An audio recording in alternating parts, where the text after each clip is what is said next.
Olá, pessoal. Então, nessa videoaula de Teorema de Stokes, a gente vai ver um exemplo de como uma integral de linha pode ser calculada usando esse teorema. Bem, então aqui a gente tem, nesse exemplo, a integral de linha desse campo vetorial, de R3, e a gente quer calcular a integral de linha desse campo vetorial ao longo de uma curva C, dada por um triângulo, com esses vértices, contido no plano x mais z igual a 1. E a gente vai considerar a orientação da curva dada pela ordem que os vértices foram dados. Então, desse primeiro ponto para o segundo, do segundo para o terceiro e do terceiro de volta para o primeiro. É essa a orientação da curva. Então, a nossa situação é muito semelhante a essa aqui. A gente tem um ponto no eixo x, que é 1, 0, 0, um ponto no eixo z, que é o 0, 0, 1, e um ponto aqui no primeiro quadrante do plano xy, que é o 1, 2, 0. E a gente está indo do ponto 1, 0, 0 para esse aqui do plano xy e depois para o ponto do eixo z e de volta para o primeiro. Então a nossa curva é bem semelhante a essa aqui com a orientação da figura. E o enunciado já diz que esse triângulo, essa curva em vermelho, está contida em um plano x mais e igual a 1. Então o enunciado já está dizendo qual é a superfície cinza aqui da figura, que é o plano x mais e igual a 1. Então, naturalmente, né, essa equação descreve um plano infinito. A gente vai ter que parametrizar essa superfície para descrever só esse pedacinho em cinza, só esse triângulozinho. Então, a gente vai usar o teorema de Stokes. Olhando aqui as hipóteses, a gente tem uma superfície S em cinza, que a gente vai considerar a orientação dela conforme os vetores normais da figura, né, com a regra da mão direita sendo respeitada em relação à orientação da curva. Então, a gente tem a superfície orientada, ela é uma superfície lisa e é delimitada por essa curva C do enunciado, que ela é lisa por parte, nesses três segmentos, ela é fechada e simples. E com essa orientação que a gente está colocando para a superfície, a orientação da curva é positiva em relação à superfície. Então, mais uma vez, essa questão da orientação é importante a gente verificar. E o campo vetorial em questão, ele não tem nenhum problema, as derivadas parciais existem, elas são contínuas sem problema nenhum. Então, aqui a gente vai usar o teorema de Stokes. A integral de linha desse campo vetorial ao longo da curva C, que é o triângulo, vai ser feita através dessa integral de fluxo. E como que a gente faz isso aqui? Então, vocês podem relembrar como que a gente monta uma integral de fluxo dessa maneira. Essa integral de fluxo é calculada desse jeito, certo? A gente tem que calcular o rotacional do campo vetorial. E aqui, a maneira que a gente tem para calcular é parametrizar a superfície S através dessa parametrização que a gente está chamando aqui de R, com variáveis U e V. E essas variáveis vão estar delimitadas dentro de um domínio D, lá no plano UV, que é o nosso domínio de integração aqui da integral dupla. E essa integral dupla vai ser feita nas variáveis U e V, que a gente vai escolher para parametrização. E aí, calculando as derivadas parciais e fazendo o produto vetorial delas, a gente tem esse vetor aqui à direita, entre parênteses. E a gente vai calcular o produto escalar desse vetor, entre parênteses, com o rotacional do campo vetorial. Então, é dessa maneira que a gente vai aplicar o teorema de Stokes e calcular essa integral de linha. Então, o primeiro passo que eu vou colocar aqui é o cálculo do rotacional da função. Então, vocês podem pausar o vídeo, verificarem lá, relembrarem qual é a definição de rotacional de um campo vetorial e aplicar ao campo vetorial dado. Calculem o rotacional desse campo vetorial, lembrando que isso vai resultar em um outro campo vetorial, e a gente já retorna colocando aqui essa resposta. Então, agora, retornando, a gente relembra que o rotacional de um campo vetorial pode ser calculado através desse determinante. Então, o que isso aqui quer dizer? Vamos olhar aqui para a componente I. Como que apareceu esse menos 4 aqui? Essa primeira diagonal do determinante fornece a derivada em relação a y da função x ao quadrado, que é igual a zero. E a segunda diagonal, que envolve a componente i, é essa aqui em azul, que fornece a derivada em relação a z da função 4z. E essa derivada é igual a 4. Como essa é uma diagonal nessa direção, a gente coloca ela com um sinal contrário aqui no determinante, por isso essa componente é igual a menos 4. E as outras duas componentes são feitas do mesmo jeito. Então, é assim que a gente calculou o rotacional do campo vetorial, que vai aparecer aqui na nossa integral dupla. E agora eu vou pedir novamente para vocês pausarem o vídeo, para a gente seguir para o nosso segundo passo aqui na resolução, que é encontrar uma parametrização dessa superfície. Ou seja, essa superfície cinza que está aqui. A gente já sabe que essa superfície é um pedaço desse plano x mais e igual a 1. A gente vai querer colocar certinho naquela linguagem de parametrização para poder seguir em frente com os próximos passos. Lembrando que a gente tem que parametrizar exatamente esse triângulo aqui. A gente não quer parametrizar o plano inteiro, é exatamente esse pedaço. Então, pausem o vídeo e a gente já retorna, certo? Então, seguindo em frente agora, com a parametrização da superfície, a gente vai considerar essa parametrização. Então, o que a gente está fazendo aqui a partir dessa equação do plano? A gente está identificando que a equação desse plano pode ser escrita no formato z igual a f de xy. Nesse caso, a gente está obtendo a função 1 menos x. Então, isso aqui não depende explicitamente da variável y, mas não importa. A gente está colocando z em função das outras duas variáveis.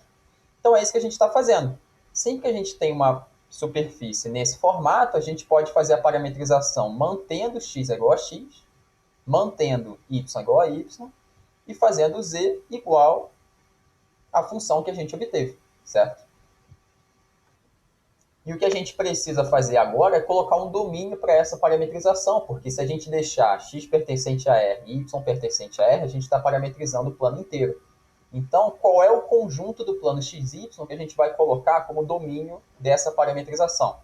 É só olhar aqui para essa figura e desenhar no plano xy, vou desenhar aqui do lado, desenhar no plano xy a projeção dessa superfície toda no plano xy. Então, se você não conseguir fazer a parametrização toda, tente fazer isso agora, pause o vídeo e tente fazer a parametrização, tente fazer a projeção da superfície toda no plano XY, que a gente já vai fazer agora. Então, essa aqui é a nossa projeção. Então, como é que a gente fez isso aqui? Dá para observar pela figura que quando a gente projeta tudo isso no plano XY, a gente obtém um triângulo. E aí, que triângulo é esse? É só a gente se guiar que um ponto, um vértice desse triângulo lá no plano XY corresponde a esse ponto 1, 0, 0, que está aqui, é o 1, 0 do plano XY. O outro ponto desse triângulo, o outro vértice, corresponde a esse aqui, 1, 2, 0, que lá no plano XY está aqui 1, 2. E a gente fecha esse triângulo com esse segmento, que vai desse ponto até a origem, que é essa hipotenusa que está aqui. Então, é essa a nossa projeção. E aí, como que a gente descreve isso aqui naquela linguagem de integral dupla, colocando os intervalos para x e para y? Então, se quiserem, pausem o vídeo rapidinho e completem isso, se não fizerem ainda. E a resposta é essa aqui. A gente está colocando a variável x indo de 0 até 1, lembrando que aqui a gente tem origem, né? E a variável y vai do eixo x até essa reta, que é y igual a 2x. Então, agora, aplicando o teorema de Stokes, o que a gente obtém? A integral de linha dada no enunciado vai ser calculada através de uma integral de fluxo, conforme o teorema de Stokes, que está aqui no teorema 6.5.1, e a gente está começando a desenvolver esse lado direito. Então, o rotacional é esse que a gente calculou. Aqui a gente tem as duas derivadas parciais, aqui a gente já está usando u igual a x e v igual a y. E por que a gente tem esse mais ou menos aqui? Se quiserem, pensem um pouco, pausando o vídeo, mas por que a gente tem isso? Porque a gente tem que verificar a orientação. Então, essa nossa parametrização, que está aqui embaixo, da superfície, produz vetores normais à superfície quando a gente faz esse produto vetorial. O que a gente precisa fazer? Verificar se o sentido desses vetores normais coincide com aquele do enunciado, que é esse que a gente está colocando aqui, a orientação positiva em relação à curva.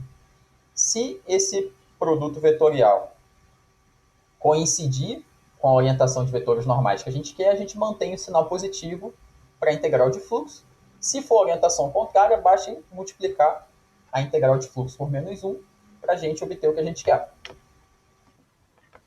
E agora, o que a gente vai colocar como próximo passo? O cálculo desse produto vetorial que está aqui.